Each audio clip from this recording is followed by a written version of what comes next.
il y a cela au Sénégal. Mais est-ce que cela permet au régime actuel, au gouvernement actuel, pour le vote de la loi de finances 2025, d'utiliser le 86.6? Je pense que non. Nous ne sommes pas dans une assemblée à la majorité étriquée. Nous ne sommes pas dans une assemblée d'apprentis, comme Abdou l'a dit, pour bloquer le débat budgétaire et empêcher le vote de la loi de finances. Nous sommes des députés responsables, consciencieux de notre devoir et pour la plupart du temps, des députés qui connaissent le fonctionnement de l'institution parlementaire. Maintenant, il est vrai que la loi sénégalaise dit que la loi de finances doit être adoptée au plus tard le 31 décembre de l'année en cours. Donc, il faudrait que et le débat technique et le débat donc en commission et le débat plénière soient vidés avant le 31 décembre. En tout cas, nous sommes prêts, au nom du peuple sénégalais, à donner le temps nécessaire pour qu'on ait un vrai débat et que la loi de finances soit adoptée dans le temps imparti par la Constitution. Voilà ce que je voulais dire sur l'usage de 86.6. Je pense franchement que ce n'est pas nécessaire et que nous pouvons organiser et tenir un débat responsable. Maintenant, sur l'état de droit. Après ce que El Hadj Amadou Sall a dit, je voudrais juste dire deux choses. J'entends toujours les gouvernants actuels nous dire « Nous avons une majorité écrasante ». Mais une majorité écrasante, pour quoi faire? Et c'est pour revenir à l'état de droit. Très souvent, dans les réponses, ils disent deux choses. La majorité écrasante, c'est pour installer la haute cour de justice. La majorité écrasante, c'est pour abroger la loi d'amnistie. Et je voudrais répondre corrélativement à l'état de droit. Mais la haute cour de justice, mais parlons-en. Mais ces gens-là, ils font comme si c'est eux qui ont inventé la haute cour de justice et que la haute cour de justice, c'est une cour de règlement de compte. Ils ont tout faux. La haute cour de justice, depuis que le Sénégal est Sénégal, elle existe. Elle existe. C'est cette haute cour de justice qui, en 1963, avait jugé le président Mamadou Dia. Donc la haute cour de justice, ce n'est pas une nouveauté au Sénégal. Si maintenant c'est pour nous faire du khokatal, ils peuvent s'amuser à ce jeu-là. Mais ça ne passera pas. Parce que dans la haute cour de justice, qu'est-ce qu'il y a? Il y a la cour et il y a la justice. Et pourquoi elle est haute? Elle est haute parce qu'elle juge le président de la République, elle juge le Premier ministre, elle juge les ministres pour les actes commis dans leurs fonctions de Premier ministre et de ministre.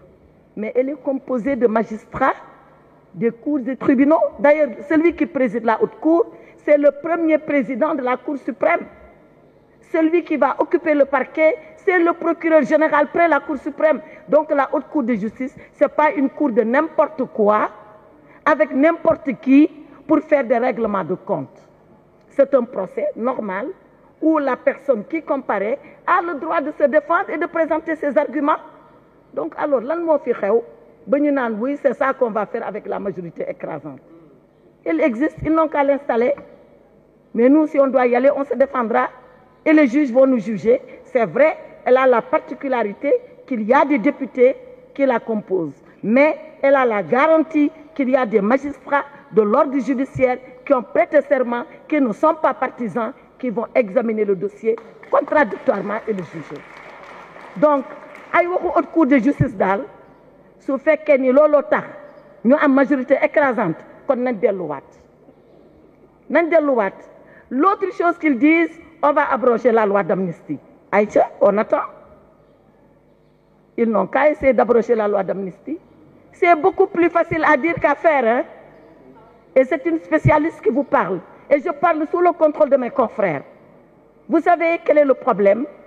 En droit pénal, il y a ce qu'on appelle l'intangibilité des droits acquis et la non-rétroactivité des lois. Alors, les gens, certaines personnes ont bénéficié de la loi d'amnistie, et pas n'importe lesquelles. Hein. Je rappelle que le président de la République et son premier ministre sont sortis de prison grâce à la loi d'amnistie. Alors, la non-rétroactivité des lois permet que la loi qui abroge la loi d'amnistie ou ne permet pas que la loi qui abroge la loi d'amnistie fasse rétroagir et aller chercher des actes qui sont couverts par la loi d'amnistie. C'est un débat sérieux. Il ne faut pas qu'on s'amuse avec ça. Parce que nous amuser avec ça veut dire que le Sénégal, justement, ne sera plus un état de droit. Nous amuser avec ça veut dire qu'on va ramener notre régime à un régime naka-naka où on peut faire n'importe quoi seulement parce qu'on a une majorité soi-disant écrasante à l'Assemblée nationale. La majorité écrasante à l'Assemblée nationale, elle doit s'occuper des préoccupations des Sénégalais. Il faut que ça soit clair. On n'a pas peur d'aborder ces débats-là. On n'en a pas peur, s'il vous plaît. On va épuiser ce débat jusqu'au bout, mais par des professionnels. Que n'importe qui ne se réveille pas en disant, moi, je vais demander qu'on abroge la loi d'amnistie. Tout le monde est juriste, tout le monde est juge, tout le monde est avocat. Ce n'est pas possible, il faut l'arrêter. Et comme je dis, si vraiment l'ambition de cette majorité écrasante, c'est d'installer la haute cour de justice qui existe déjà, qui a toujours existé, c'est d'abroger la loi sur l'amnistie, ce qui, par certains aspects, est impossible en droit pénal, alors la déception sera grande pour le peuple sénégalais. Ils n'ont pas été élus pour ça. Vous faites que dans le peuple sénégalais, pour voilà ce que je voulais dire sur l'état de droit, en rappelant encore les principes de cet état et en priant, en souhaitant très sincèrement qu'on ne s'amuse pas avec le principe de droit seulement parce qu'on a une majorité écrasante. Alors vous, quelles sont les questions que vous m'avez posées? Moi, je discuterai quand seulement une initiative sérieuse sera prise et qu'un débat sérieux sera engagé. C'est tout. Non, c'est bon, la question. Si c'est possible d'abroger ou pas, quand le débat sera sérieux, vous le verrez. On l'engagera. Voilà. Le ministre des Transports n'a qu'à s'occuper des accidents de la route. Déjà, il a suffisamment à faire plutôt que d'aller s'aventurer sur le terrain du droit. Non, mais laissez-lui le temps de répondre à votre question. Voilà. Et quelle était la question encore? Génération en voie de disparition. Ah, génération en voie de disparition. Quelqu'un a dit ça. Vous savez, moi j'ai entendu ça depuis les résultats. On a dit oui, ces gens-là, peut-être qu'ils sont morts, l'opposition ne va plus exister. Je vais répondre comme j'ai répondu sur la loi d'amnistie. Moi, je n'engage un débat que quand il est sérieux. Quand il n'est pas sérieux, pour moi, ce n'est pas un débat. Vous savez, ceux-là qui le disent, il y a longtemps, eux, qui sont morts. Mais malheureusement, ils ne le savent pas. Et vous savez, un mort qui parle et qui marche, ça s'appelle un zombie. En bon français, ça s'appelle un zombie. Moi, quelqu'un qui a déjà perdu depuis très longtemps, qui ne sait pas qu'il a perdu, et qui pense renaître parce qu'il y a un parti de jeunes triomphants et qui s'accroche à cet attelage-là, pour moi, ce n'est pas celui-là ou celle-là qui me fera la leçon. Je refuse cette leçon-là. Maintenant, quelle était la deuxième question? Est-ce que durant les enseignements du scrutin passé, vous allez revoir votre façon de faire la politique? Mais moi, je ne connais qu'une façon de faire la politique. Et c'est ce qu'on a toujours fait ici. C'est ce qu'on m'a enseigné. La seule façon de faire la politique, c'est d'abord d'avoir ses convictions, ses fortes convictions. La seule façon de faire la politique, c'est de se dresser, de se bagarrer, d'engager le combat politique pour que ces idées puissent être consacrées. Et vous savez, en politique, la défaite n'est pas une honte.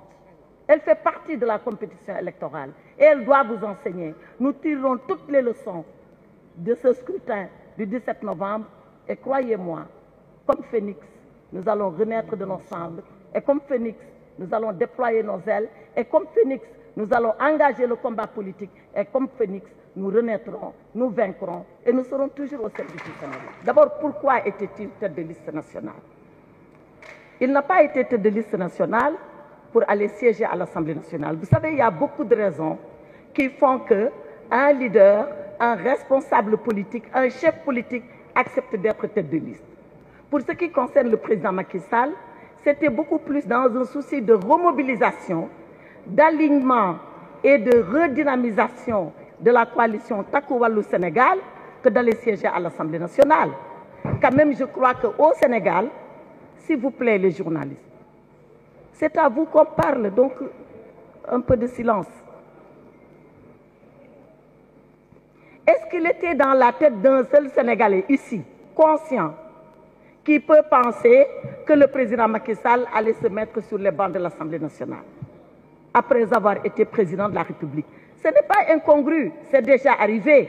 Mais au Sénégal, jamais, dans l'histoire de notre pays, cela n'est arrivé. Par contre, on a vu un ancien chef d'État, c'est le président Abdoulaye Wade, en l'occurrence, conduire une liste et ne pas siéger à l'Assemblée nationale. Parce que c'est pour des raisons de mobilisation et de fidélisation de ses partisans. Par contre, posez-vous la question contraire. Le président Macky Sall a été tête de liste. Nous avons eu 16 députés à l'Assemblée nationale. Et il y a eu des zones, et vous les connaissez, où, par fidélité au président Macky Sall, nous avons engrangé énormément de suffrages. Et si le président n'avait pas été tête de liste? Est-ce que vous vous posez cette question? S'il n'avait pas été tête de liste, quel aurait été le résultat? Donc je crois que ce que le président Sall a fait est dans une dynamique politique absolument positive pour l'ensemble de la coalition Takku Wallu Sénégal. Et il annonce sa démission après avoir remercié les Sénégalais, après avoir remercié ceux-là qui ont fait confiance à la liste Takku Wallu Sénégal sur son nom, parce que c'est lui qui a conduit cette liste. Et je pense qu'il a fait preuve de courage, parce qu'il aurait été plus simple pour un ancien président de la République de dire tout compte fait, ce n'est pas mon élection, je n'y vais pas. Donc ce que le président Sall a fait, c'est acte de courage, acte de générosité pour remobiliser toutes les troupes de la coalition et faire de telle sorte que nous puissions avoir ce résultat qui aurait pu être autrement, mais avec lequel, pour le moment, nous nous satisfaisons et nous ferons le travail qu'il faut à l'Assemblée nationale. Voilà ce que je pouvais dire.